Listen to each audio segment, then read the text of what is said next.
하나님 말씀 보겠습니다. 하나님 말씀은 마태복음 28장 19절과 20절입니다. 그러므로 너희는 가서 모든 민족을 제자로 삼아 아버지와 아들과 성령의 이름으로 세례를 베풀고 내가 너희에게 분부한 모든 것을 가르쳐 지키게 하라. 볼지어다 내가 세상 끝날까지 너희와 항상 함께 있으리라 하시니라. 아멘. 주님의 은혜가 함께 하시기를 축복합니다. 회복되어야 할 신앙. 오늘은 7번째 시간으로 제자가 되어야 한다, 이런 제목으로 말씀 나누도록 하겠습니다. 회복되어야 될 신앙을 우리가 시리즈로 지금 살피고 있는데요, 우리가 첫 번째 시간에 하나님의 임재에 대해서 살폈고, 그 다음에 예배에 대한 큰 주제를 가지고 살폈습니다. 하나님의 임재 가운데 있어야 우리 삶에 능력이 있고요, 하나님의 임재 안에 있을 때 우리 삶에 강력한 능력이 있다. 그래서 우리가 무엇보다 하나님의 임재를 사모해야 된다. 그러기 위해서 중요한 게 예배인데, 왜냐하면 예배를 통해 우리는 하나님과 만날 수 있기 때문이다 그랬고요. 그래서 우리가 무엇보다 예배를, 참 하나님이 기뻐하시는 온전한 예배를 드리기를 우리가 사모해야 했다 그랬어요. 그리고 경배 찬양의 중요성 우리가 지난주에 살폈죠. 네, 오늘은 이제 우리가 제자 되는 삶이 얼마나 중요한지, 그러니까 성경이 말하는 하나님의 의도가 뭔지, 우리를 향한 의도가 뭔지 이렇게 볼 수 있기를 원합니다. 그러니까 부활하신 예수님께서 승천하시기 직전 마지막으로 주신 명령, 그래서 우리는 이것을 대위임령이라고 표현합니다. 그러니까 이것은 우리 모두에게 주신 명령이고 주님의 비전이라고 할 수 있습니다. 이 본문을 통해 몇 가지를 살펴보기 원합니다. 첫째, 모든 성도가 제자가 되는 것은 주님의 명령입니다. 그러니까 우리가 좀 전에 읽은 본문의 명령은 하나입니다. 너희는 모든 민족을 제자로 삼으라, 이거죠. 모든 민족을 제자로 삼으라는 말 속에는 우리가 포함돼요. 그러니까 특별한 어떤 사람만을 제자로 삼으라고 말하고 있지 않아요. 하나님께서 모든 민족을 제자로 삼기를 원하시는 것이지요. 이것은 인간으로 말하면, 이 구절은 인간으로 말하면 유언과도 같은 구절이라고 할 수 있어요. 물론 예수님께서는 곧바로 성령을 통해서 우리 가운데 오셨기 때문에 인간의 유언과는 다르지요. 인간의 유언이라고 할 수 없어요. 인간의 유언과는 전혀 다른 것이지요. 그러나 예수님이 승천하시면서 육신의 몸을 가지고 제자들을 보시는 마지막에 제자들에게 주신 말씀, 당부하신 말씀, 보통 헤어지면서 중요한 말 하잖아요. 그러니까 이 말씀은 아주 중요한 말씀이에요. 자, 그러면 한번 생각해 보시자고요. 여기 제자를 삼으라고 그럴 때 이 제자는 모든 예수님을 믿는 사람들을 말합니까? 아니면 목회자나 선교사처럼 풀타임으로 사역하는 주의 일을 감당하는 사람들을 말합니까? 모든 성도지요. 당연히 모든 성도입니다. 그러니까 당연히 모든 성도들이 제자가 되어야 한다라고 가르치신 것입니다. 그러니까 우리는 이 말씀을 우리 입장에서 좀 잠깐 생각해 보면, 예를 들면 우리가 이제 예수님과 제자들을 본다고 쳐보세요. 예수님이 제자들에게 저기서 이렇게 말씀하세요. 너희는 가서 모든 민족을 제자로 삼아라, 이렇게 말했다고 쳐보세요. 그런 그 명령을 가지고 이제 어떻게 해요? 저와 여러분에게 오겠죠. 와가지고 뭐라 그래요? 제일 먼저 하는 게 뭐예요? 복음을 전하겠죠. 왜요? 예수 믿게 하려고. 그래서 세례를 주는. 그리고 그 다음에 예수님이 제자들에게 가르치신, 분부한 모든 것을 우리에게 가르치시겠죠. 그러니까 우리 입장에서는 그것을 잘 배워야 되겠죠. 그러니까 우리는 예수님의 가르침을 잘 배워야 할 뿐만이 아니라 그대로 지켜 행하는 삶을 살려고 해야 돼요. 그래서 모든 제자는, 우리 모두는 예수님의 제자처럼 되어야 한다는 거예요. 이것이 하나님의 의도입니다. 이 말은 우리 모두가 풀타임 사역자가 되어야 하고 그래서 신학교 가야 한다, 이 말은 아닙니다. 예수님의 제자들처럼 우리도 하나님을 사랑하는 것, 하나님을 따르는 데 있어서의 올바른 자세, 그 다음에 또 뭐죠? 하나님과 친밀함, 또 성경적 올바른 가치관, 이 모든 면에서 우리는 12제자처럼 예수님처럼 되어야 한다는 것이지요. 모든 성도가 그렇게 되어야 한다는 말입니다. 그런데 오늘날 우리가 그렇게 이해하지 못합니다. 많은 사람들이 어떻게 이해합니까? 성도는 성도이고 특별히 그러한 삶은 목회자나 사는 거지. 누가 그렇게 살아? 직장생활 하면서, 우린 세상 살면서 말씀대로 어떻게 다 살아? 이렇게 구분합니다. 많은 경우에 인본주의 신앙이 팽배해서 그렇게 전하면 누가 예수 믿겠는가 이렇게 생각하죠. 그러면서 듣기에 좋은 메시지를 전하려고 합니다. 일반 성도들과 사역자들은 다르다고 생각하면서, 예를 들면 사랑하는 자의 내 영혼이 잘된 같이 내가 범사에 잘되고 강건하기를 원하노라, 그러면서 복 받으라 이렇게 말하죠. 그리고 복 받으면 된다고 생각해요. 그러나 예수님께서 뭐라 그러셨어요? 너희가 나를 따라오려거든 자기를 부인하고 제 십자가를 지고 나를 쫓아야 할 것이니라. 또 너희가 나보다 너희 아내나 남편이나 자식을 더 사랑하면 내게 오는 것이 합당하지 않다. 나를 따르려면 모든 소리를 버려야 한다. 이런 설교는 절대 안 해요. 이렇게 말씀한 내용은 일반 성도들에게 주신 말씀이 아니고, 이것은 특별히 목회자가 되는 사람에게나 풀타임 사역자들에게나 해당되는 말씀이라고 생각해요. 그렇게 가르쳐요. 그렇다면 여러분, 그 말이 맞는가? 사실 많은 분들이 이렇게 생각해요. 그 말이 맞냐 안 맞느냐보다는 자기 정서를 생각해요. 자기 입장에서 생각해요. 그래서 그런 말씀을 들으면 부담스러워하고요, 그런 말씀을 들으면 누가 그렇게 예수 믿나 이런 생각이 안 변해요. 근데 그런 생각을 가지고 살아가면요, 예수를 50년 믿어도 절대로 제자 될 수 없습니다. 그러니까 제자는 특별한 사람만 되고 우리 같은 사람은 제자가 아니고 그냥 평범하게 사는 거지, 이렇게 생각한다면 심각합니다. 그러니까 정말 중요한 게 이거예요. 성경이 무엇을 말하고 있느냐가 우리의 생각을 바꿔야 될 아주 중요한 토대인 것을 기억해야 돼요. 성경이 말하는 바대로 우리는 살아야 되고요, 성경이 의미하는, 가르치는 대로 우리의 가치관이 전환돼야 돼요. 설사 그것이 우리에게 부담이 되더라도 우리는 성경이 말하는 가치관을 따라 우리 삶을 바꾸려고 해야 한다는 것이지요. 이런 메시지가 들으면 껄끄러우니까 적당히 넘어가는 방법이 뭐냐? 목회자가 그렇게 사는 거고, 이렇게 생각하는 건 전혀 비성경적이에요.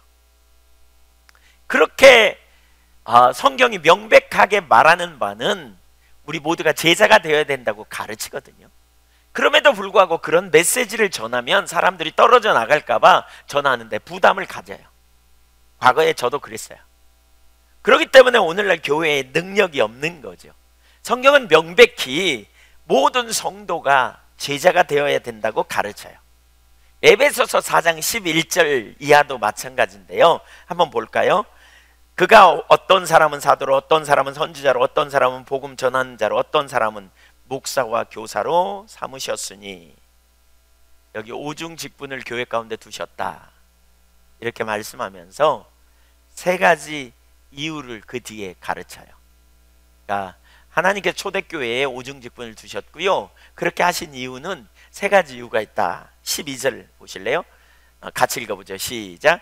이는 성도를 온전하게 하며 봉사의 일을 하게 하며 그리스도의 몸을 세우려 하심이라. 성도를 온전하게 한다, 그 말은 성도를 준비시킨다 그 말입니다. 여기 온전하게 한다는 단어가, 이 헬라어 단어가 성경에서 3번 쓰여졌어요. 신약 성경에. 하나는 뭐냐? 뜯어진 그물을 꿰맨다, 그런 의미가 있고요. 또 하나는 뭐냐? 죄 가운데 있는 자들을 바로잡는다, 이런 의미가 있어요. 갈라디아서 6장에. 또는 또 하나는 부러진 뼈를 맞춘다, 그런 의미가 있어요. 그러니까 성도를 온전케 한다는 게 뭔지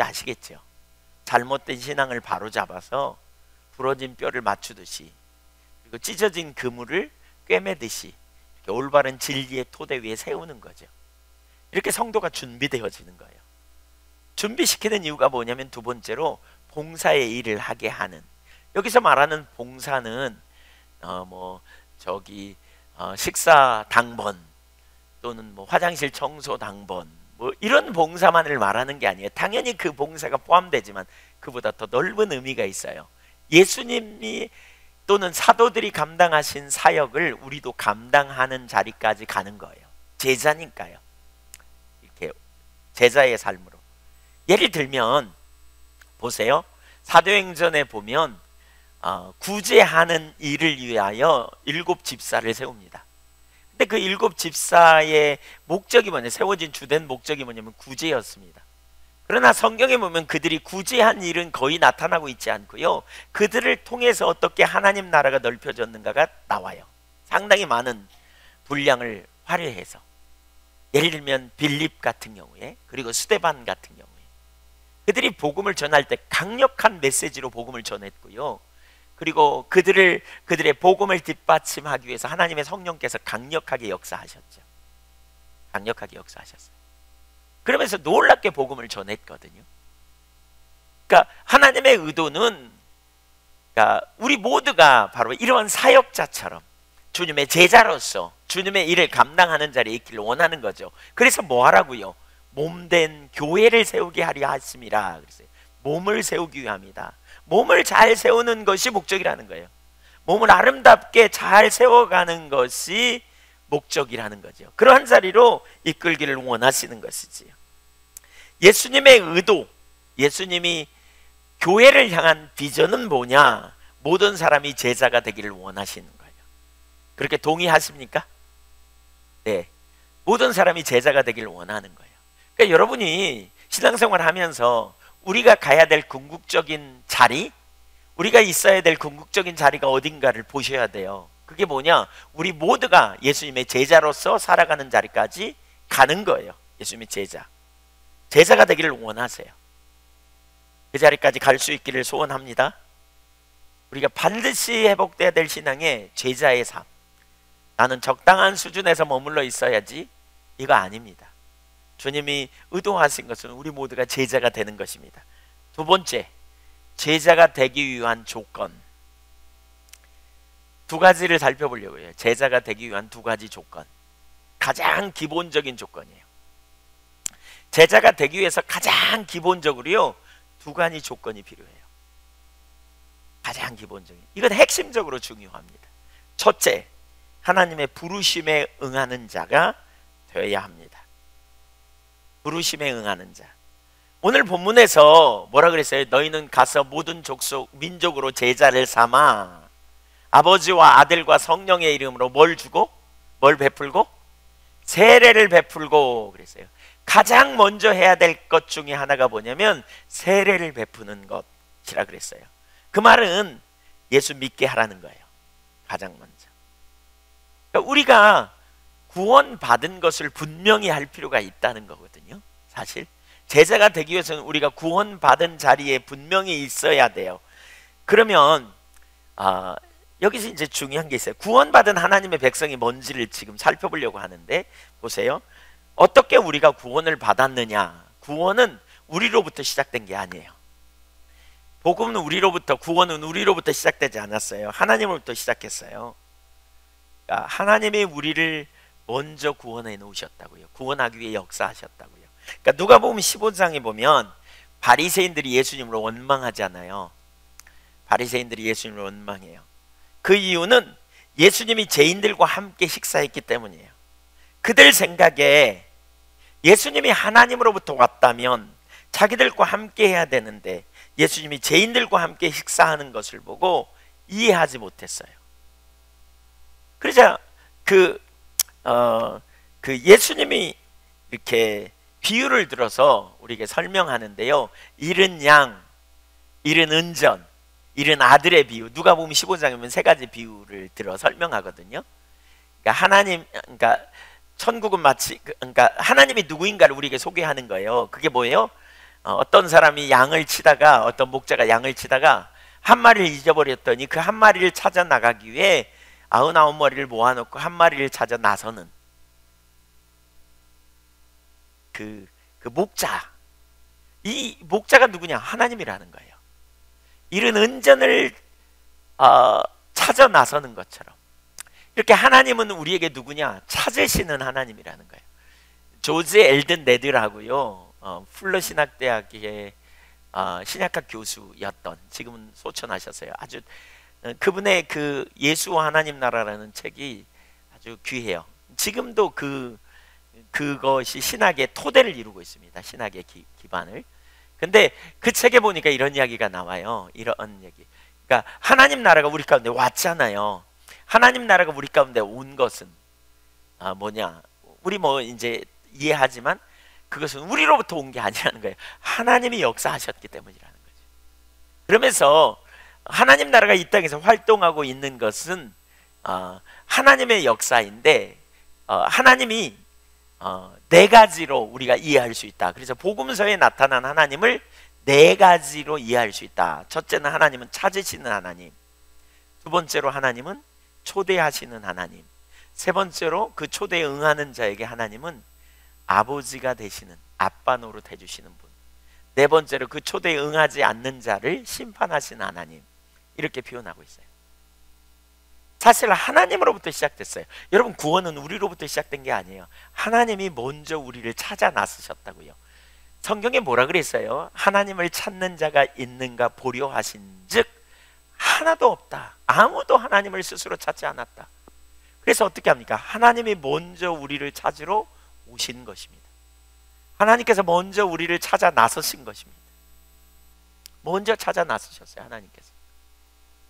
출애굽기 19장 4절에도 보면 이렇게 말하거든요. 이스라엘 백성들을 구원하신 하나님께서 그렇게 말씀하세요. 내가 너희를 내게로 인도했다. 애굽에서 건져내셔서 광야에서 독수리 날개로 업어 인도하여 내게로 이끌었다. 이스라엘 백성들이 스스로 왔나요? 제 노력으로 왔나요? 아니에요. 누가 하셨다고요? 하나님이 하셨어요. 하나님이 먼저 저들을 인도하신 거예요. 하나님께서 역사하시지 않으면 우리 중에 아무도 하나님께 나갈 사람이 없어요. 그래서 하나님이 뭐 했느냐? 우리를 찾으러 오시는 하나님이세요. 찾으러 오신 하나님. 에덴 동산에 인간이 죄를 범하고 하나님을 떠난 이후로 하나님은 기회만 있으면 당신의 백성을 찾으러 오시는 하나님으로 성경은 묘사되어 있어요. 우리를 찾으러 오셨어요. 수가성 여인을 만나주시는, 찾으러 가신 예수님 보세요. 예수님이 그렇게 표현하잖아요. 나를 본 자는 아버지를 보았다 그러잖아요. 예수님이 그 여리고에서 갈릴리 쪽으로 올라가시거든요. 근데 그 올라가는 것은 그 여리고는 해발이 제일 낮은 도시예요. 전 세계에서 가장 그 낮은 도시예요. 그러니까 바닷물보다 훨씬 해수면보다 낮아요. 그래갖고 사해는 그 여리고 옆에 있는 사해, 죽음의 바다죠. 왜냐면 물이 흘러가지 못하니까. 더 이상 흘러갈 곳이 없어요. 이렇게. 만약에 그게 바다하고 연결된다면 물이 역류해가지고 여리고는 바다가 됐을 거예요. 근데 산으로 가로막혀갖고 가장 낮은. 근데 거기서 이제 예수님이 가시려는 목적지가 갈릴리인데 거기 가시는 길은 뭐죠? 그 요단강을 따라서 쭉 올라갔으면 돼요. 근데 일부러 유대인이 잘 안 가는 그 수가성으로 가거든요. 근데 수가성은 지형적으로 아주 높아요. 그러니까 일부러 찾아 올라가 가지고 다시 이렇게 가는 이런 코스를 택하신 거예요. 그냥 쭉 가는 직선거리가 아니라 이렇게, 그것도 언덕이 있는 아주 그냥 심한 경사가 있는 산을 올라가서 수가성에 가서 그 수가성 여인을 만나고 이렇게 간 거예요. 우연을 가장한 주님의 만남, 우연을 가장한 하나님의 찾아오심, 그리고 그 여인을 만나주신 주님의 은혜. 그래서 그 지역을 구원시키는 놀라운 하나님의 은혜. 이게 찾으시는 하나님이세요. 찾으시는 하나님. 누가복음 19장에 보면 예수님이 십자가를 지시기 전에 마지막으로 여리고를 거쳐서 이렇게 올라가는데, 여리고에 가가지고 딱 한 가지 사건이 있어요. 그게 뭐냐면 돈으로 자기 인생의 행복을 찾으려고 하는 삭개오를 만나주시고 그를 구원해내세요. 누가복음 15장 20절을 한번 좀 펴보시겠어요? 누가복음 15장 20절. 탕자의 비유가 여기 나오죠. 잃은 아들의 비유에 보면 이렇게 잃은 아들이 여기 아들이 한 아버지에게 두 명의 아들이 있었는데요. 그 작은 아들이 아버지에게 유산 달라고, 나 독립하겠다고, 나 스스로 살겠다고, 그리고 집을 나가요. 아버지가 유산을 줬어요. 그런데 가가지고 다 탕진해 버렸어요. 그러니까 벼룩도 낯짝이 있지, 집에 돌아와야 되겠는데, 집에 돌아와야 살겠는데, 아니면 그냥 배고파 죽겠는데 돌아와야 되는데, 그러니까 아들이 뭐라 그러냐, 19절에 보면 내가 하늘과 아버지께 죄를 범했사오니 품꾼의 하나로 써주소서라고 말해야지, 지금부터는 아버지 아들이라 감당하지 못하겠다고 말해야지. 그리고 돌아옵니다. 그랬더니 20절에 보십시오. 그렇게 돌아오는데요, 기다리시는 하나님, 찾으시는 하나님이라니까요. 거기 20절 보세요. 이에 일어나서 아버지께로 돌아가니라. 아직도 거리가 먼데 아버지가 그를 보고. 누가 먼저 봤어요? 아버지가 먼저 봤어요. 거리가 멀리 있는데. 왜요? 아버지는 아들을 찾거든요. 찾으시는 하나님이에요. 그리고 그래서 그를 먼저 보신 거예요. 여러분, 하나님은 우리를 먼저 보세요. 우리가 돌이키는 순간 우리를 먼저 보세요. 그리고 뭐 했어요? 불쌍히 여겼어요. 측은히 여겼어요. 보신 이유가, 너 이놈 새끼 돌아오기만 해봐, 내가 다 기록해놨다, 너 다 심판할 거야, 이게 아니었어요. 불쌍히 여겼어요. 그리고 다리를 가지고 달려갔어요. 팔레스틴에 우리나라 옛날 양반들이 안 뛰잖아요. 그런 것처럼 그 시대도 그랬대요. 이스라엘 남자가 안 뛰었대요. 근데 견딜 수 없어서 뛰어 달려와 가지고요, 팔을 가지고 끌어안고요, 입을 반복적으로 맞춰요. 환영 인사죠. 이건 세상의 아버지가 아닙니다. 하늘 아버지입니다. 하늘 아버지. 제가 생각해 보니까 저 같으면 달려는 가겠더라고요. 반가운 마음에. 근데 가자마자 체면을 차리면서 발로 한번 차든지 귓방맹이를 올려붙든지, 너마 뭐하러 왔냐, 거짓골을 하고 나가 죽어라, 이랬을 것 같아요. 세상의 아버지예요. 세상의 아버지. 그러다가 이제 마지못해 용서하는 것처럼 오라 그래가지고 씻어 그러고, 네? 아이고 저 행색종 봐, 온갖 잔소리를 퍼붓고 이제 겨우 이렇게 받아들이겠죠. 동네 창피해서 원 뭐 이랬으면서. 하늘 아버지는 그렇게 하지 않았단 말이에요. 어떻게 했다고요? 먼저 보고 달려가가지고요, 끌어안고 입을 반복적으로 맞추고. 그러니까 아들이 21절에 이렇게 말해요. 아까 준비해온 멘트를 하는 거죠. 뭐라 그럽니까? 아버지는 뭐라 그래요? 아들이 이르되, 아버지 내가 하늘과 아버지께 죄를 지었사오니 지금부터는 아버지의 아들이라 일컬음을 감당하지 못하겠나이다.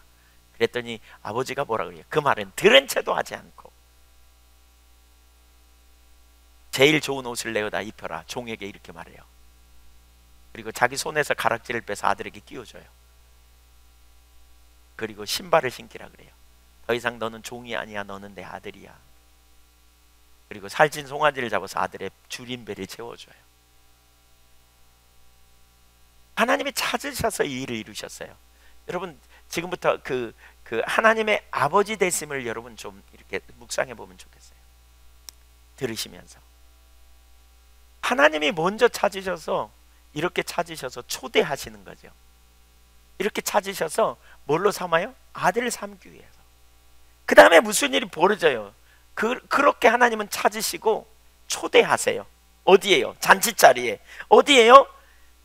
하나님께로 초대하시는 거죠. 예수님은 구원을 뭐라 그러냐, 초대받은 만찬으로 이렇게 성경에 묘사되어 있어요. 마태복음 22장에도 그렇고 누가복음 14장 16절 이하에도 그렇고. 사람들을 초대하는 거. 왜요? 사람들이 결핍에 빠졌어요. 사람들이 아담과 같이 풍요를 누리지 못해요. 그래서 예수님이 오셔서 결핍을 해소하고, 요한복음 10장 10절 후반부에 보면 내가 온 것은 양으로 생명을 얻게 하되 풍성한 생명을 누리게 하려고 왔다, 이렇게 말하면서 사람들을 초청하셨어요. 유대인들에게 있어서 식탁 교제는 가장 친밀한 관계였고요, 예수님의 사역에서 중요한 역할을 했어요. 그래서 예수님이 잔치에 초대했다. 그 말은 뭐죠? 결핍을 해소시키고 풍요한 잔치에 초대해서 식탁 교제를 나누는 거예요. 친밀한 관계. 그 관계로 초대하신 거죠. 마가복음 2장 15절 보세요. 그의 집에 앉아 잡수실 때 많은 세리와 죄인들이 예수와 그의 제자들과 함께 앉았으니 이는 그러한 사람들이 많이 있어서 예수를 따름이러라. 바리새인들의 서기관들이 예수께서 죄인 및 서기관 세리들과 함께 잡수시는 것을 보고 그의 제자들에게 이르되 어찌하여 세리 및 죄인들과 함께 먹는가? 바리새인들에서 나온 서기관들이 예수님이 죄인들과 식사하는 것을 보고 원망했다는 거죠. 그러자 예수님은 뭐라 그러냐? 이것이 바로 하나님 나라고 이것이 바로 예수님의 사명인 것을 가르쳐요. 17절 읽어보실래요? 시작. 예수께서 들으시고 그들에게 이르시되 건강한 자에게는 의사가 쓸데없고 병든 자에게야 쓸데있느니라. 나는 의인을 부르러 온 것이 아니요 죄인을 부르러 왔노라 하시니라. 그 초대를 유대인들은 이해하지 못했어요. 예수님은 모든 유대인들을 초대했어요. 모든 사람들을. 나는 이스라엘의 잃어버린 양을 찾으러 왔다. 예수님이 이렇게 말했거든요. 누가 잃어버린 양입니까? 모든 유대인들이 다 잃어버린 양입니다. 그들을 초대하려고 오셨습니다. 그런데 바리새인들이 생각한, 유대 지도자들이 생각했던 하나님 앞에 나가는 의에 대한 왜곡된 생각이 있었어요. 그들은 자기들의 선행을 통해서 하나님을 기쁘시게 하고 하나님께 나갈 수 있다고 생각했죠. 그러나 예수님은 다른 관점을 가르쳤어요. 그게 뭡니까? 스스로 하나님을 찾는 자가 없고 스스로 하나님께 나갈 인생이 아무도 없기 때문에, 아무도 스스로 구원받을 수 없기 때문에 예수님이 그들을 초대하신 거예요. 구원의 길을 얻기 위하여 예수님의 잔치자리에 초대한 거예요. 그리고 그 초대에 자기가 하는 모든 변명을 내리고, 이 그럴듯한 변명을 내리고 예수님의 초대에 응하면 하나님 나라의 놀라운 축복을 경험하게 되는 거죠. 누가복음 14장 16절 이하에 보면 어떤 사람은 그 초대할 때 뭐라 그래요? 나는 밭을 샀고 나는 소 5겨리를 사서 시험해야 되고 나는 장가도 갔기 때문에 이제 거기 갈 수 없다, 이렇게 말해요. 그럴듯한 변명을 내리고 어린아이처럼 주님의 초대에 응하는 자에게 하나님 나라를 누리게 된다는 거죠. 여기 마태복음 18장 3절에 보면 그런 표현이 있거든요. 너희가 돌이켜, 그 말은 회개하여, 그런 의미고요. 어린아이들과 같이 되지 아니하면 결단코 천국에 들어가지 못하리라. 어린아이들처럼, 어린아이는 엄마가 주는 거 받아들이잖아요. 어린아이는요 실패하고 넘어져도 어린아이는요 막 실수로 그냥 밥상 엎어놓고도 엄마가 한 대 쥐어 박으면 그럼에도 불구하고 울면서 엄마한테 달려가잖아요. 어린아이처럼 받아들이는 거예요. 어린아이처럼 하나님의 사랑을 받아들이고 어린아이처럼 주님의 은혜를 받아들이고 공로를 받아들이고 가는 거죠.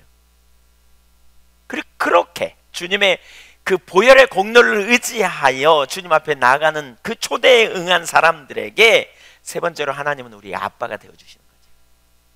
그래서 하나님은 우리의 아빠가 되십니다. 주님이 가르쳐 주신 기도, 주기도문에 뭐라 그랬어요? 하나님 우리 아버지요. 누가복음에는, 학자들은 누가복음이 더 그 원문에 가까울 거다, 원래 예수님 말씀하신 것에 가까울 거다, 이렇게 말하거든요. 하나님 우리 아바, 하나님 우리 아빠. 한번 따라해보세요. 하나님 우리 아빠. 네, 하나님이 우리에게 아빠가 되신다는 거예요. 이게 아주 중요한 의미입니다. 하나님이 우리에게 뭐가 된다? 아빠가 되신다. 근데 여러분 잘 보세요. 절 보세요. 이게 언약 관계거든요. 구약에서는 하나님이 이스라엘 백성들을 찾아오셔서 그들을 구원해내시고 나는 너희 하나님, 너는 내 백성이야, 이렇게 말했다면, 신약시대에 하나님이 우리를 찾아오셔서 우리를 초대하시고 우리가 그 초대에 응하자 나는 너희 아빠가 될 거야, 너는 내 자녀야, 아들이야, 너는 내 자녀가 돼. 그리고 로마서의 양자됨, 이 법적인 양자됨을 말해요. 법적으로 우리는 자녀예요, 아들이에요, 우리는 딸이에요, 우리는 주님의 자녀가 되었어요. 언약 관계예요. 자, 우리는 그분의 자녀고 그분은 우리의 아빠가 되었어요. 이 관계는 이제 흔들리지 않아요. 우리가 몇 가지 잘못하고 회개하고 잘못하고 회개했다 그래서 주님이 우리를 쫓아내지 않는다는 거예요. 양자 호적파, 너 호적파기에 이렇게 하지 않는다는 거예요. 여러분, 우리는 하나님이 우리의 아빠가 되심을 굳게 의지하고 그 친밀한 언약의 관계 아래 이미 들어와 있다는 사실을 기억해야 돼요. 아멘. 하나님 우리 아빠, 이걸 알게 돼야 우리가 길을 안 잃어요. 무슨 길이요? 팔복에 보면 이 팔복을 대부분의 사람들이 그렇게 말하거든요. 그 설교자들도 그렇고 옛날 그 우리 믿음의 선진들도 그렇고 학자들도 그렇고 이 팔복을 뭐라 그러냐면 기독교인의 성장 단계 이런 관점으로 이해할 수 있다 이렇게 보는 경우가 많아요. 그러면 우리는 처음에 뭐죠? 예수 믿고, 그러니까 예수를 믿기 전에 뭐가 있어요? 내가 죄인됨을 깨달아요. 이게 심령의 가난함이에요. 그래서 예수를 믿어요. 예수를 영접했어. 죄인됨을 발견하고 하나님의 아들이 우리의 모든 죄를 담당하심을 우리가 알게 되고 그 예수님을 믿어요. 여러분 예수님 믿으십니까? 네, 예수님 믿으셨어요. 이제 그러면 우리는 뭐예요? 하나님 나라 백성이 됐어요. 천국이 백성이 됐어요. 그래서 우리는 이 예수님을 믿음으로 죄의 뿌리가 우리 가운데 잘렸어요. 그럼에도 불구하고 죄를 짓습니까? 안 짓습니까?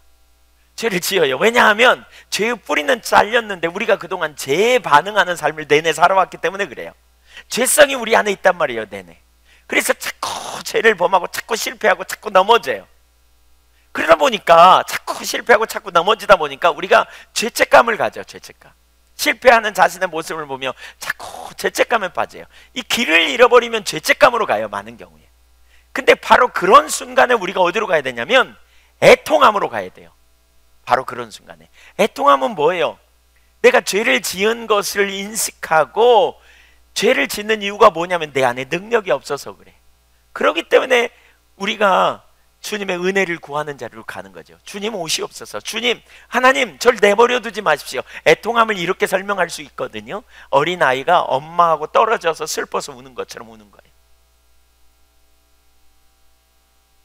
엄마하고 떨어져서, 엄마가 없어서 우리가 마치 우리의 아빠 대신 하나님이 나를 도와주지 않아서 내가 못하는 것처럼 울고 주님 앞에 나가는 이러한 자세, 이게 애통함이에요. 이렇게 반복적으로 애통하는 자에게 뭐가 있느냐? 위로가 있다. 위로는 뭐라 그랬어요? 하나님께 가까이 이끄신다 그랬어요.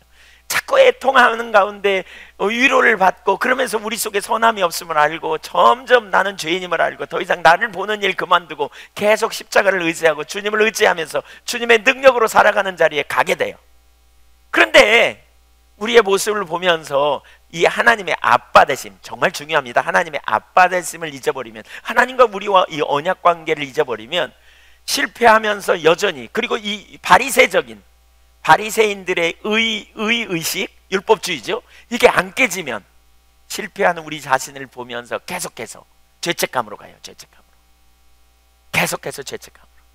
아빠에게 못 나가는 거죠. 아빠의 보좌를 향해 못 나가는 거예요. 아빠와의 친밀한 교제를 못 나가는 거죠. 두 가지 이유예요. 하나는 뭐냐? 하나님이 우리가 아빠 되심, 나는 이미 아빠와 자녀의 관계가 되었다. 우리는 언약 아래 있다. 이게 잘 인식이 안 돼서 그래요. 또 하나는 뭐냐? 율법주의적인 사고예요. 여전히 하나님께 갈 때 내 의로 가는, 내 선행으로 간다는 의식이 안 깨져서 그래요. 한번 생각해 보세요. 어린아이들이 그러잖아요. 어린아이처럼 너희가 돌이켜 어린아이 같지 않으면 천국에 합당하지 못하다 그러잖아요. 어린아이가 어떻습니까? 어린아이는요 계속 실패합니다. 넘어집니다. 계속 막 대소변 막 보잖아요. 막 기저귀 갈아줘도 보고 또 그러잖아요. 얼마나 자주 그냥 그렇습니까? 그런데 그 대소변 자주 보는 것 때문에 막 죄책감 느끼고 막 그런 애기 있습니까? 또 엄마가 생각할 때 야 이렇게 갈아줘도 넌 언제 그거 끊을래? 넌 소망이 없다. 그런 부모 있습니까? 없습니다. 어린아이가 한번 일어나서 한 걸음 뛰는데 500번이 넘게 넘어진대요. 부들부들 떨다가 한 걸음 뛰는데 500번이 이상 넘어진대요. 엄마가 지켜보고 있다가 한 10번쯤 넘어지니까 엉덩이를 탁 찰싹 때리면서 너는 걷는 은사가 없도다. 평생 기다 죽어라. 이런 부모 없어요. 이런 부모. 그래, 난 그 말이 맞아. 난 소망이 없어. 나 같은 사람은 걷는 은사가 없어. 난 포기하고 살래. 이런 사람은 없어요. 어린아이처럼 되라는 말이 무슨 의미인지 아시겠습니까? 어린아이처럼 주님 보며 나가라는 거예요. 어린아이처럼 십자가 굳게 붙들고 일어서라는 거예요. 하나님이 나의 아버지가 되셔서 그분이 나를 도우실 때 내가 믿음으로 승리할 수 있음을 알고 주님을 의지하여 가는 거예요. 계속해서. 난 절대 안 바뀔 것 같아. 이런 말 하지 마세요. 이런 말. 어린아이 같지 않은 표현이에요. 우린 계속 주님의 보좌를 향해 어린아이처럼 가는 거죠. 내가 넘어져도 어린아이로 서는 거예요. 하나님 나의 아빠. 나로부터 시작되지 않았어요. 여러분으로부터 시작되지 않았어요. 여러분으로부터 시작된 게 아니에요. 그래서 우리는 뭐예요? 그때마다 애통함으로 주님 앞에 가는 거예요. 우리가 그 자리에 서게 될 때 우리 삶에 놀라운 능력이 있단 말이에요. 나로부터 시작된 게 아님을 기억해야 돼요. 우리로부터 시작되지 않았어요. 고린도전서 1장 30절을 한번 보실래요? 고린도전서 1장 30절. 이게 하나님이 우리에게 주신 유업인데요, 사실 하나님이 우리에게 아빠가 되심, 한 가지는 친밀한 교제로 나를 의지하지 않고 보혈을 의지하여 가는 삶이라면, 또 다른 하나는 하나님이 우리의 아빠 되시기 때문에 우리는 그분의 유업으로 사는 거예요. 근데 여기 아주 중요함이 있어요. 한번 읽어볼까요? 같이 시작. 너희는 하나님으로부터 나서 그리스도 예수 안에 있고. 잠깐만요. 나로 바꿔서 읽어보세요. 시작. 나는 하나님으로부터 나서 그리스도 예수 안에 있고. 잘 생각해 보세요. 나는 누구로부터 나서? 내가 누구로부터 시작했다고요? 하나님부터 시작했어요. 여러분 스스로 한 게 아니에요. 주님이 우리를 찾아오셔서 시작했어요. 주님이 우리를 이끌었기 때문에 우리가 예수님 안에 있는 거예요. 내 스스로의 자원, 내 능력으로 가는 게 아니에요, 여러분. 주님으로부터 시작했어요. 우리는 계속해서 실패하고 넘어질 때마다 바로 이 주님을 믿음으로 바라봐야 돼요. 하나님을 바라보는 거예요. 주님으로부터 시작됐어요. 그래서 나는 예수 안에 있어요. 이것이 우리의 정체성이에요. 여러분, 이 의식을 분명히 하세요. 나는 하나님부터 나와서 예수 안에 있어요. 그분의 역사로, 그분이 찾아오셔서, 그분이 나를 초대하셔서, 그분이 나의 아빠가 되셔서 나를 예수 그리스도 안에 두셨어요. 예수 그리스도를 믿는 믿음 안에서 내가 영원한 생명을 누리도록. 그 다음에 보시죠. 그 다음 읽어보죠. 예수는, 시작. 예수는 하나님으로부터 나와서 누구에게? 뭐가 되세요? 지혜와 의로움과 거룩함과 구원함이 되셨나니. 잘 들으십시오. 나는 하나님으로부터 시작해가지고 내가 예수 안에 있어요. 그런데 이런 나를 위해 예수님은 하나님부터 나와서 이런 나를 위해 지혜가 되시고 의로움이 되시고 거룩함이 되시고 구원함이 되시는 거예요. 아멘. 예수님은 누구를 위해 오셨어요? 나를 위해. 예수님이 십자가를 누구를 위해 지셨어요? 2000년 전 이번 주간에 예수님이 십자가 골고다 언덕에서 십자가를 짊어지셨어요. 2000년 전에. 그분이 왜 십자가를 지셨느냐? 나를 위해서요. 나를 위해서. 하나님이 나를 사랑하셔서 나를 구원하시기 위한 그 하나님의 마음을 알고 예수님이 나를 위해서 하늘의 권리를 포기하고 우리를 찾으러 오셔서 우리를 위하여, 저를 위하여, 나를 위하여 십자가에 달려 죽으셨어요. 그래서 이제 나는 영원한 생명을 그분을 믿음으로 얻을 뿐만이 아니라 나는 이제 이 땅에서 사는 동안 그분의 능력을 의지하고 사는 거예요. 그분의 자원으로 사는 거예요. 하나님이 나의 아빠가 되신다고 할 때요, 중요한 한 부분은 친밀함이라면 중요한 한 부분은요, 우리는 그분의 유업을 이 땅에서 누리며 사는 거예요. 이 땅에서 누리는 유업. 그 유업이 뭡니까? 내 능력이 아니고 내 자원이 아니고 내 지혜가 아니고 예수님 의지하고 사는 거예요. 여러분 중에 지혜가 없어서 낭망됩니까? 여러분 중에 능력이 없습니까? 여러분 중에 선함이 없습니까? 여러분 중에 반복적으로 실패합니까? 예수님을 의지하여 사시기를 축복합니다. 예수님 지혜가 있어요. 예수님이 지혜가 되세요. 이 삶이 뭐냐? 갈라디아서 4장 20절이에요. 내가 그리스도와 함께 십자가에 못 박혔나니 그런즉 이제는 내가 사는 것이 아니에요. 오직 내 안에 그리스도께서 사시는 것이야. 이제 나는 내가 사는 게 아니에요. 그리스도가 살아. 어떻게 살아요? 이제 내가 육체 가운데 사는 것은 나를 사랑하사 나를 위하여 자기 자신을 버리신, 나를 위해 자신을 버리셨어요. 십자가에 달리셨어요. 왜? 나를 사랑해서. 그래도 하나님이 여러분 안 사랑하는 것 같아요? 엄청나게 사랑하시는 거예요. 하늘의 권리를 포기하고 나를 사랑하사 나를 위해 자신을 버리셨어요. 하나님의 아들이. 우리는 바로 그 아들을 믿는 믿음 안에서 사는 거예요. 그 아들을 신뢰하라고요. 그 아들을 의지하라고요. 그 아들을 굳게 붙들어라고요. 그 아들을 따르라고요. 아멘. 그 아들을 의지하는 믿음 안에서 사는 거예요. 그 아들을 의지하는. 그 아들이 나를 위해 오셨어요. 그 아들이 나를 위해 십자가에 달려 죽으셨어요. 하늘의 권리를 포기하고 나를 위해 2000년 전에 마국간에 태어나셔서 이 땅에서 33년의 삶을 사시고 이제 마지막 순간에 나의 모든 죄를 담당하시기 위해 십자가에 물과 피를 쏟으시고 말할 수 없는 곤고함을 경험하시고 고통을 경험하시고 십자가에 달려 죽으심으로 나에게 영원한 생명을 주신 하나님의 아들 예수 그리스도, 우리는 그분을 믿는 거고요. 이제 그분을 신뢰하면서 사는 거예요.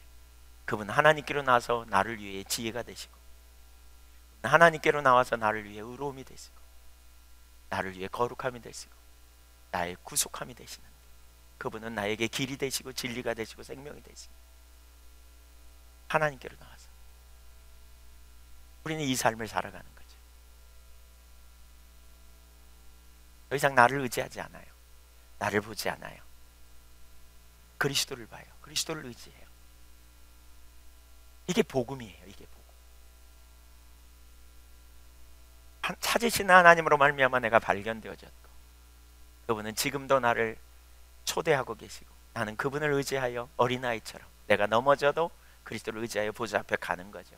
나를 보는 일 그만두고, 내가 안 되는 거 그만 내려놓고, 내가 안 되기 때문에 예수님 필요하고 은혜를 구하고 그분의 보좌 앞에 가는 거예요. 아빠이신 그분 앞에, 탕자가 아빠이신 그분을 향해 죄책감을 가지고 나갈 때 아버지는 달려 나오셔서 먼저 보시고 달려 나오셔서 팔로 안으시고 입을 맞춰주시고 가장 좋은 것으로 그에게 먹어주시고 입게 해주시고 좋은 옷을 내어주시고, 그리고 신발을 신기시고 그의 손에 유업을 다시 회복시켜 주시는 아버지, 그분이 하늘 아버지세요. 저와 여러분에게 그 아버지를 향해 달려갈 수 있기를 축복합니다. 여러분, 이걸 분명히 아는 사람은요 있죠. 이걸 분명히 아는 사람과 모르는 사람의 차이를 조금 설명해 볼까요? 이걸 잘 모르잖아요. 이걸 잘 모르는 사람, 실패할 때마다, 넘어질 때마다 죄책감에 빠지고요, 눌려요, 자기를 보면서. 그리고 주님 앞에 못 나가버려요. 네. 그래서 예수 믿기 어렵다고 생각하고요, 소망이 없어요. 자유함이 없어요. 근데 이걸 아는 사람은요, 실패할 때마다 죄책감이 아니라 애통함으로 가요. 믿음으로 주님의 보좌를 바라보고 주님을 찾고 갈망하고 사모하고, 그래서 주님의 위로를 경험하고 주님을 알게 돼요. 이걸 모르는 사람은 인생의 문제를 만나고 한계를 경험하면요, 낭망하고 좌절해버려요. 해봐도 안 되더라. 자기 능력을 바라보고 문제를 바라보고 자기를 보고 문제 보고 뒤집어져요. 말씀대로 살 수 없네, 능력이 없네, 난 잘 안 되네, 그리고 뒤집어져요. 그러나 이걸 잘 아는 사람은요, 복음을 아는 사람은 문제가 아무리 커도 문제 뒤에 계시는 나를 사랑하사 나를 위해 자신을 버리신 하나님을 의지하고 그분에게 지혜를 구하고 능력을 구하고 그분의 자원으로 살아가요. 그분의 힘을 의지하여 살게 돼요. 이 복음을 잘 모르는 사람은요, 자신의 약함이 드러나면 어떻게든지 자신의 약함을 사람들에게 감추고, 자신의 약함 때문에 열등의식에 빠지고, 자신의 약함 때문에 좌절하고, 자신의 약함을, 그 약점을 보면 그냥 감추고 숨기고 혹시라도 들킬까 봐 두려워하고, 그리고 약점을 보면서 그냥 연민에 빠지고, 약점을 보면서 하나님을 원망하고 왜 나를 이렇게 태어나게 했나, 이런 사람이라면, 복음을 아는 사람은 약점을 자랑해요. 고린도후서 12장 10절에서 바울 사도가 그런 것처럼 내가 연약할수록, 자신의 약함을 볼수록 자기를 의지하는 일 그만둬요. 그리스도를 의지하니까 예수님을 의지해요. 내가 약하다는 사실을 감출 필요가 없어. 왜요? 내가 약할수록 나는 주님을 의지해. 주님을 더 찾아. 주님의 지혜로 사는 거죠. 주님의 능력으로 사는 거죠. 주님의 힘을 의지하여 사는 거죠. 주님의 공급으로 사는 거죠. 이게 그리스도인의 삶이에요. 이게 그리스도인의 삶이에요.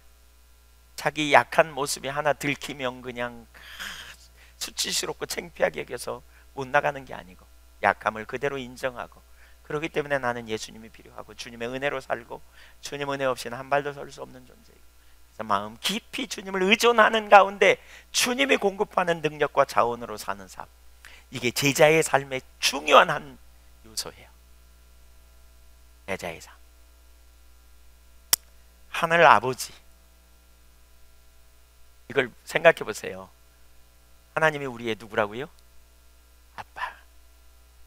그럼 따라서 써요. 하나님 나의 아빠. 하나님 나의 아빠가 되시는 거예요. 실패하고 넘어졌다고 집 나가는 아들 있어요? 집 나가면 되겠어요? 아버지와 관계 피하고도 아니에요. 넘어져도 오는 거예요. 그게 어린아이 같은 거예요. 어린아이 같은 거예요. 어린아이. 아빠 내가 이렇다고 널 도와달라고. 거절하지 않으시는 아버지, 오래 참으시는 아버지, 사랑으로 우리를 감싸시는 아버지, 좋으신 아버지, 그 아버지 앞에 가는 거예요. 그리고 그 아버지를 의지하는 거죠. 예수님을 의지하는 거예요. 그분의 능력으로 살아가는. 이렇게 살아가는 사람은요, 고린도전서 1장 31절 보세요. 예수님만 자랑해요. 이게 제자의 삶인데요.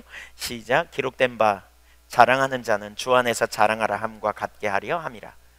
자랑하는 자는 주 안에서 자랑하라. 예수님 때문이라는 거예요. 예수님이 하셨다고 말해요. 여러분 누군가의 칭찬을 들으면 예수님의 은혜라고, 예수님이 나와 함께 하신 결과라고. 어쩜 그렇게 좋으냐고. 예수님이 내게 은혜를 주셔서 그렇다고. 어쩜 그렇게 선한 일을 많이 하냐고.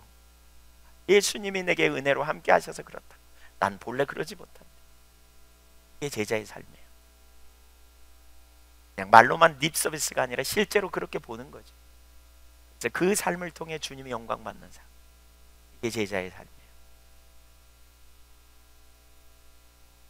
따라서 나는 하나님으로부터 나서 예수님 안에 있다. 예수님은 하나님으로부터 나를 위해 지혜와 의로움과 거룩함과 구속함이 되신다. 이 삶을 살아야 돼요. 안 된다는 말 하지 마세요. 이걸 알면 어떻게 해요? 주님이 우리에게 말씀하시면 우리가 순종하고 갈 수 있어요. 왜? 내 능력을 보지 않아요. 내 능력이 없다고 주죽 머뭇거리지 않아요. 이걸 아는 사람은 원래 내 능력은 없었어요. 그러나 주님이 능력 주시고 주님이 감당할 힘을 주시기 때문에 우리가 따라가는 거예요. 우리가 가진 손의 능력이 아니고 주님의 능력으로, 주님의 자원으로, 주님이 말씀하셨기 때문에 그분이 말씀하신 그대로 그 일을 이루실 걸 확신하기 때문에 담대히 나아가는 거죠. 이게 제자의 삶이에요. 여러분 반드시 제자가 되려면 기본적으로 되어져야 될 한 부분은 바로 이 부분이 되어져야 돼요. 이 부분을 보세요. 하나님 나의 아버지, 하나님 나의 아빠, 나는 그분의 유업으로 산다. 그분의 보좌 앞에 어린아이처럼 간다. 두 번째 가기 전에 한 구절 더 찾아볼까요? 빌립보서 1장 6절 한번 좀 찾아보세요. 빌립보서 1장 6절에도 그 부분을 말해요. 네, 저는 이 구절을 참 좋아해요. 시작. 너희 안에서 착한 일을 시작하신 이가 그리스도 예수의 날까지 이루실 줄을 우리는 확신하노라. 하나님 아빠가 그 일을 하신다는 거예요. 착한 일을 시작하신 분이 하나님 아빠예요. 그러니까 믿음으로 하나님을 신뢰하세요. 여러분의 미래가 불안정하고 여러분이 지금 변화될 것 같지도 않고 여러분이 달라질 것 같지도 않고 여러분의 삶에 하나님의 행하시는 역사를 경험할 것 같지도 않습니까? 하나님을 신뢰하세요. 하나님이 여러분을 여기까지 오게 하셨다면 하나님이 여러분을 완전케 하실 거예요. 아멘? 아멘 하세요. 안 믿어지십니까? 믿으십니까? 하나님이 하셨어요. 여러분을 보지 마세요. 우리 자신 보지 말라고요. 하나님 아버지, 그분은 우리에게 좋으신 아버지예요. 어떻게 하면 하나님이 우리에게 좋은 아빠인가를 우리가 아는 것이 참 중요하다는 생각이 들어요. 하나님이 나의 아빠 되십니다.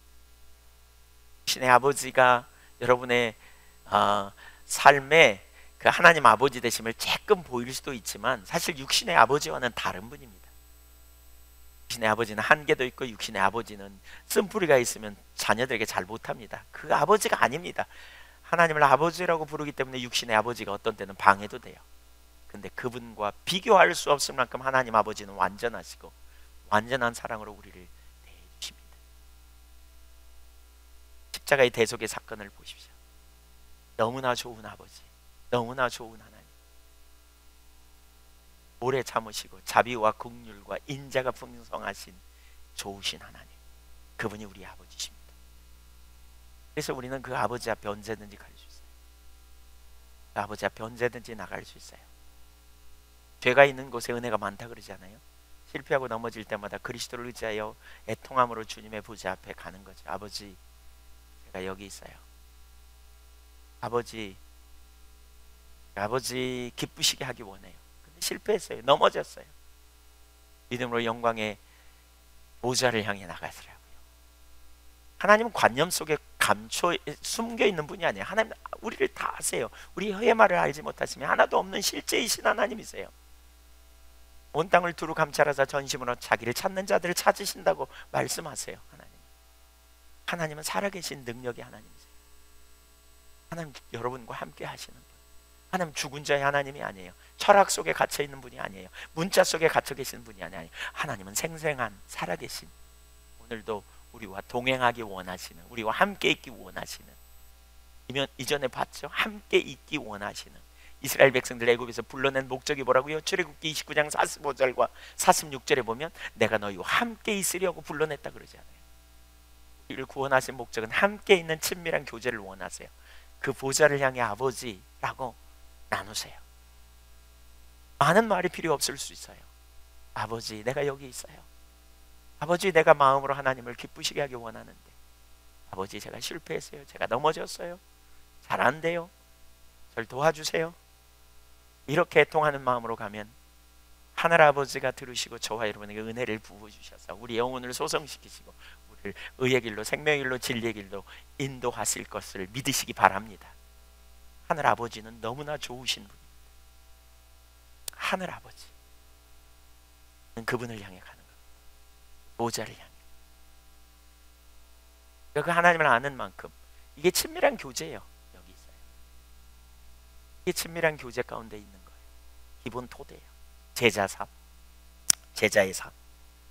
두 번째, 두 가지 조건 얘기했죠. 두 번째, 탁월하게 주님을 사랑하는 자리에 가야 돼요. 탁월하게 주님을 사랑해야 돼요. 그렇게 우리를 사랑하신 주님이 우리로 하여금 우리에게 주신 계명이 뭐예요? 마음을 다하고 성품을 다하고 힘을 다하고 뜻을 다하고 목숨을 다하여 주 너희 하나님 사랑하라 그랬어요. 구약에서 신명기 6장 4절부터 9절까지, 또 마태복음 22장 37절 38절에 보면 신약에서 하나님 사랑, 이것은 우리에게 주신 첫 번째 계명이에요. 그러니까 우리가 무엇보다 하나님을 사랑하는 자리에 있어야 돼요. 사랑하는 자리, 하나님을 사랑하는. 근데 어떻게 사랑하느냐? 탁월하게 사랑하는. 여기 마태복음 28장 19절 이하에서 좀 부담되는 말씀 중에 하나가 이거잖아요. 뭐라 그랬어요? 내가 너희에게 가르친 모든 것을 가르치고 그대로 지켜 행하게 하라 그랬어요. 제자는 선생님을 따르죠. 선생님의 가르침을 배우고요. 사실 예수님은요 인기가 되게 많았습니다. 여러분, 예수님이 몇 마디만 안 했으면 예수님은 정말 인기가 많은 분입니다. 누가복음 14장 25절 보실래요? 누가복음 14장 25절 시작. 수많은 무리가 함께 갈새 예수께서 돌이키사 이르시되. 수많은 무리가 예수님 따랐어요. 왜냐하면 예수님은 능력을 행하셨거든요. 예수님은 하나님이 보내신 메시아 같았거든요. 그들이 볼 때 예수님은 막 병자를 고치셨거든요. 나면서 안진병이 된 자가 막 일어나, 중풍병자, 침상에 떼매고 온 사람이 일어나서 침상을 들고 걸어가. 38년 된 병자가 그럴 때 벌떡 일어나서 침상을 들고 걸어가. 얼마나 놀라워요. 그뿐만이 아니에요. 물고기 2마리와 보리떡 5개로 5,000명이 넘는 사람들이 배불리 먹고 남은 것을 모았더니 12광줄이 채워졌어요. 너무나 놀라운 일이 일어난 거죠. 너무나 크고 엄청난 일이 벌어진 거죠. 엄청난 일. 얼마나 놀라워요? 야. 그런데 그래서 사람들이 예수님을 막 따라왔어요. 예수님을 향해 막 달려왔어요. 몰려왔어요. 그러자 예수님이 갑자기 뒤를 딱 돌으시더니 이 말씀을 해. 이 말씀만 안 했다면 예수님은 아마 수많은 사람들에게 아마 정말 환영받는 그 사람들 모아갖고 교회에서 왔더라면 예수님은 얼마나 놀라웠을까 싶어요. 그 당시에 뭐라 그랬느냐? 제자가 되는 중요한 조건인데요. 26절 읽어볼까요? 시작. 무릇 자기 부모와 처자와 형제와 자매와 더욱이 자기 목숨까지 미워하지 아니하면 능히 내 제자가 되지 못하고. 자, 여기 예수님이 느닷없이 돌아서더니 이렇게 말하는 거예요. 인기가 많은데 너희가 나를 따라오려거든. 내게 오려면 부모와 처자와 형제와 자매와 네 목숨까지 미워하지 않으면 내게 올 수 없어. 내 제자가 될 수 없어. 참 제자가 되려면 부모와 처자와 형제와 자매와 목숨까지 미워해야 된대요. 이게 제자 되는 조건이에요. 그러니까 제자는 아무나 되나 속으로 지금 벌써 그런 생각 하시지 않으세요? 네. 이 말의 의미가 뭐냐면 이런 얘기예요. 이런 의미예요. 거기 그러니까 여기 미워하지 아니하면 그 말 있잖아요. 미워하지 아니하면, 여기 미워하지에 해당되는 헬라어는 미세이라는 단어인데 이것은 덜 사랑한다, 조금 사랑한다 이 말입니다. 이런 얘기예요. 상대적으로 네가 이런 것들을 덜 사랑해야 된다 그 말이에요. 미워한다는 말은 심리적으로, 심령적으로, 그 감정적으로 아주 미워한다 이런 표현보다는 사랑에 덜 사랑하는 거죠. 더 사랑해야 될 우선순위가 있다. 그것에 비해서 덜 사랑해야 된다 이 말이에요. 그럼 뭘 더 사랑해야 되느냐? 하나님을 더 사랑해야 된다는 거예요. 바꿔 말하면 하나님이 우리 인생의 주인이고 하나님이 최고의 가치, 그래야 하나님의 명령에 따라 순종할 수 있는 제자가 될 수 있다는 거예요. 이걸 더 사랑하면요, 하나님의 말씀을 따라갈 수가 없는 거죠. 안 되는 거예요. 우리가 탁월하게 주님을 사랑해야 이게 가능해요. 가능해요. 자, 첫 번째 계명이 뭐라고요? 하나님 사랑하라는 거예요. 사랑이 뭐냐? 사랑. 우리가 하나님을 사랑하는 것에 대한 정의를 좀 내려야 되는데요. 사랑은 신명기 7장 6절에서 세 가지를 제가 나눴어요. 그 사랑의 정의. 사랑은 여러분이 누군가를 사랑한다면 사랑하는 사람을 가치 있게 여겨요. 사랑하는 사람이 소중해요. 예, 그렇죠? 첫 번째, 지성적으로 소중한 사람인지 봐야 돼요. 여러분 누구를 사랑하면 소중한지 안 소중한지 있으나마나 한 건 사랑하는 게 아니에요. 지금 있으나마나 하다고 생각했는데 없어지면 가슴이 허전해. 이건 좀 사랑했던 거예요. 소중해. 두 번째로는 기뻐요. 기뻐. 사랑하는 사람을 보면 기뻐. 만나고 싶고 함께 있고 싶고 열정이 있죠.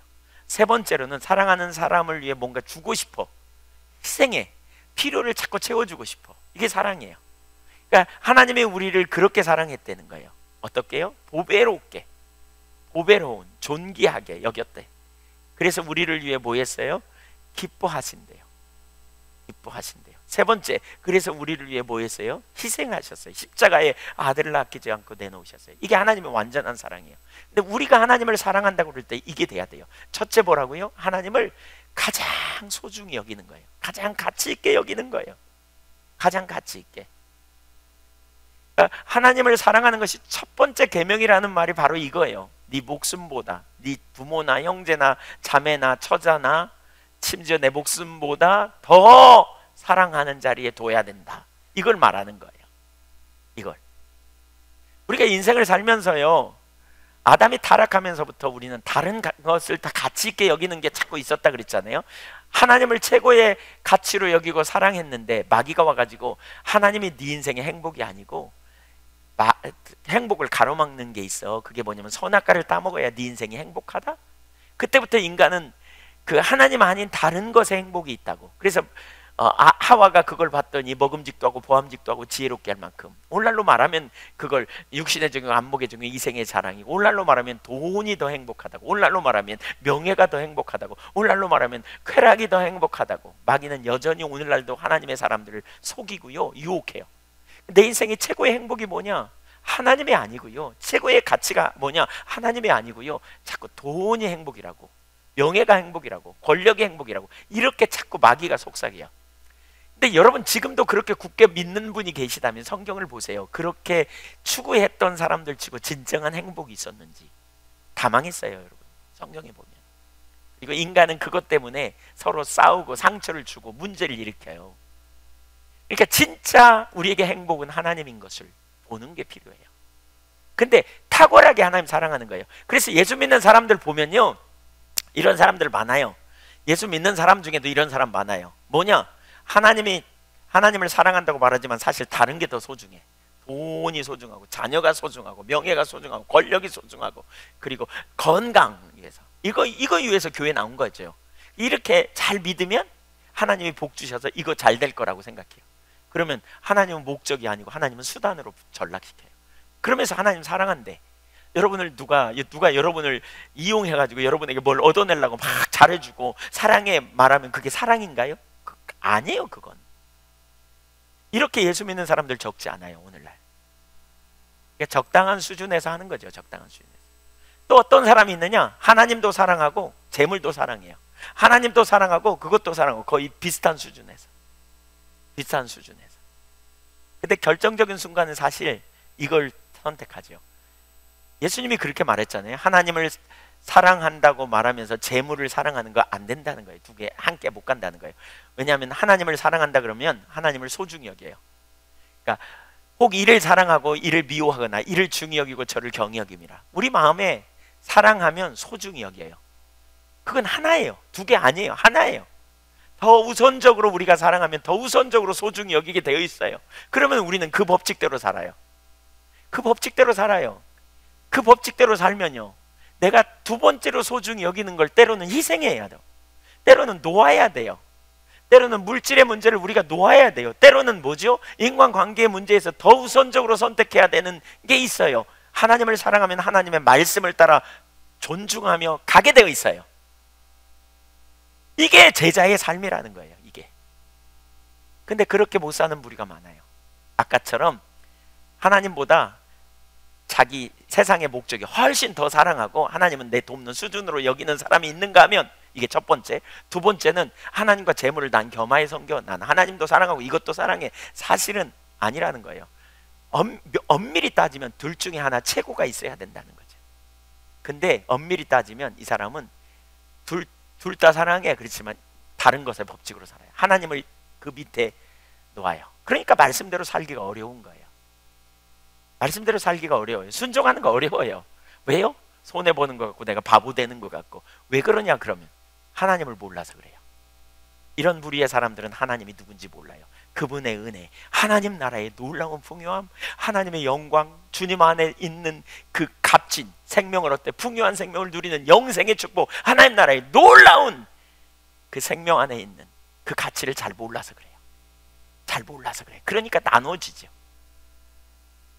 여러분이 만약에 그런 사람과 결혼해야 된다면 결혼하겠어요? 누군가가 여러분에게 사랑한다고 고백하는데 마음에 다른 여자를 더 사랑하거나 남자를 사랑한다면 결혼하시겠냐고요. 그러면서 사랑해 그러면 믿겠냐고요. 아니에요. 이건 참된 사랑이 아니에요. 거짓말이에요. 가짜 사랑이에요. 주님이 우리에게 원하는 사랑은 온전한 사랑이에요. 하나님을 최고의 가치로 여기는, 하나님을 최고의 가치로 여겨야 그때 그분을 경외할 수 있어요. 그분의 말씀을 존중히 여기고요, 그분의 뜻을 따라 우리의 삶을 조정할 수 있어요. 그분의 길을 따라 우리의 삶 전부를 걸고 갈 수 있어요. 그게 그의 나라와 의를 구하는 삶이고, 그런 자들에게 하나님이 뭐예요? 이 모든 것, 무엇을 먹을까 마실까 입을까 이 모든 것을 더해주겠다는 거예요. 그런 자들에게 하나님이 하나님 노릇, 아빠 노릇 해주시면서 그들을 보호하시고 지켜주시고 돌봐주시는 그 능력을 이 땅에서 경험할 수 있다는 거예요. 여러분, 하나님은 사랑하는 우리 아빠가 되시지만 동시에 하나님은 우리가 그래서 하나님 노릇, 아빠 노릇 하시기 위해서 우리가 경외함으로 주님을 따르기를 원하시거든요. 고린도후서 6장 16절 한번 찾아보실래요? 하나님의 성전과, 그러니까 우리가 하나님의 성전, 예수님이 우리를 그러니까 하나님의 성령께서 우리를 성전 삼고 오셨잖아요. 그래서 하나님의 성전과 우상이 어찌 일치가 되리요? 그러니까 우상의 자리에 참여하지 말라, 그걸 말하면서 말하는 거예요. 우리는 살아계신 하나님의 성전이라. 이와 같이 하나님께서 이르시되 내가 그들 가운데 거하며 두루 행하여, 이게 하나님의 의도죠. 나는 그들이 하나님이 되고 그들은 나의 백성이 되리라. 이게 하나님의 의도예요. 17절 보세요. 17절 18절 읽습니다. 시작. 그러므로 너희는 그들 중에서 나와서 따로 있고 부정한 것을 만지지 말라. 내가 너희를 영접하여 너희에게 아버지가 되고 너희는 내게 자녀가 되리라. 전능하신 주의 말씀이니라. 그러니까 너희는 그들 중에서 나와서 따로 있어. 그러면 내가 너희를 영접할 거야. 어떻게요? 너희를 영접할 거야. 그래서 내가 너희에게 아버지가 될 거야. 이렇게 말해요. 그러니까 여러분, 우리가 아직 잘 몰라서 실패로 넘어지고 실수로 넘어지고 그럴 수 있어요. 그러면 회개하고 아빠에게 다시 가면 돼요. 근데 의도적으로, 알면서도 의도적으로 자꾸 엉뚱한 짓 해. 타협하는 거죠. 이렇게 하나님 다 용서하셨어. 그러니까 뭐 우리 모르나 뭐 이렇게 사는 것에 대해서 지금 표현하는 거예요. 구별하라는 거예요. 구별하라는 거예요.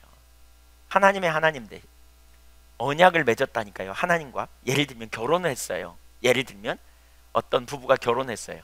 근데 남편이나 아내가 결혼한 뒤에 엉뚱한 짓 자꾸 하고 다녀. 딴 여자 만나든지 딴 남자 만나든지 그러면 관계가 잘 돼요? 좋은 관계가 이루어져요? 불가능해요.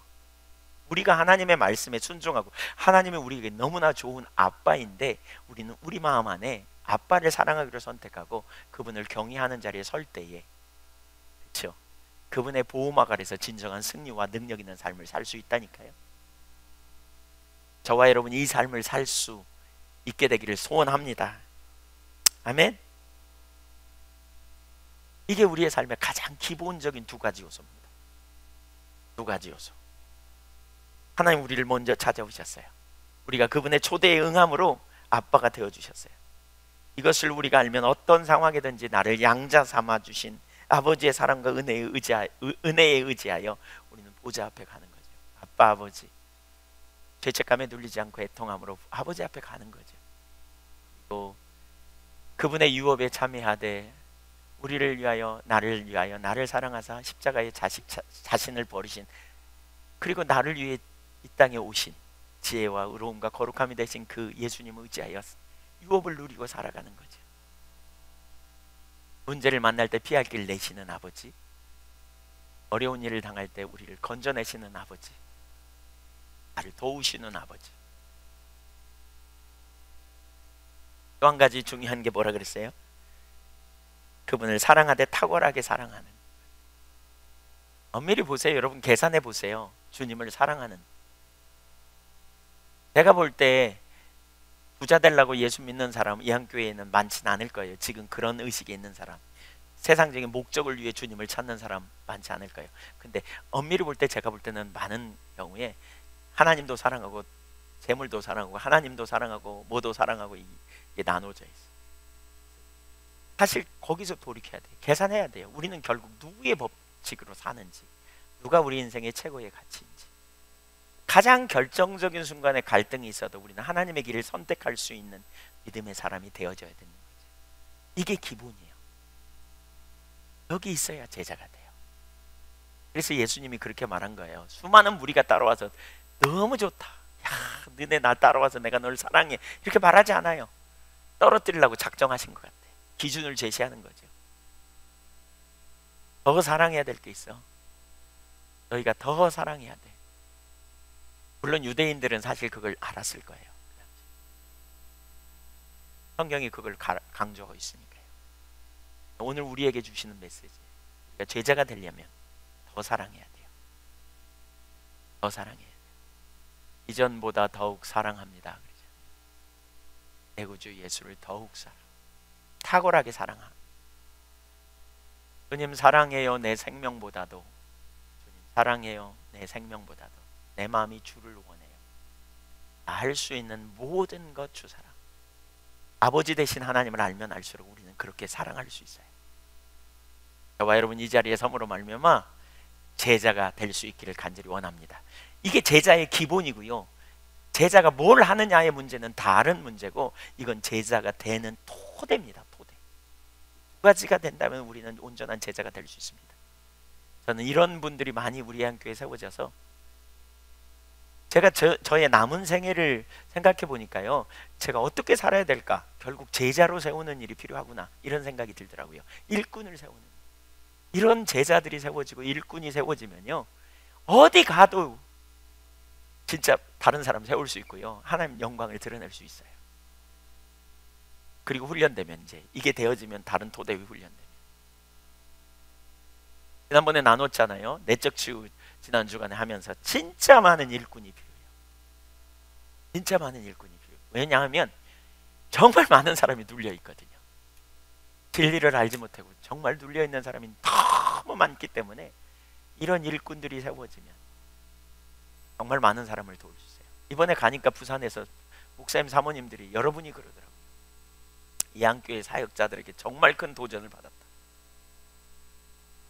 진짜 많은 도전을 받았다. 이한교회 그런 토대에서 제자가 돼서 우리가 준비되어지면 각 상황에서 정말 많은 사람을 섬길 수 있을 거예요.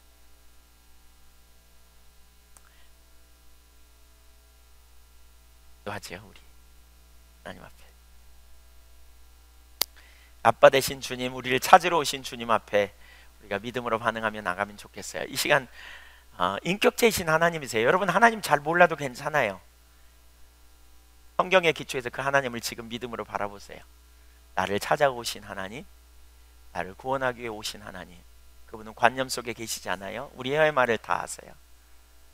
하늘에 계신 나의 아버지라고, 아빠라고 하기 그러면 하늘에 계신 나의 아버지라고 부르세요. 하늘에 계신 나의 아빠, 아버지 사랑해요. 내가 여기 있어요. 하나님, 여러분의 혀의 말을 알지 못하시면 하나도 없어요. 나의 모습이 이대로 주님 앞에 나아갑니다.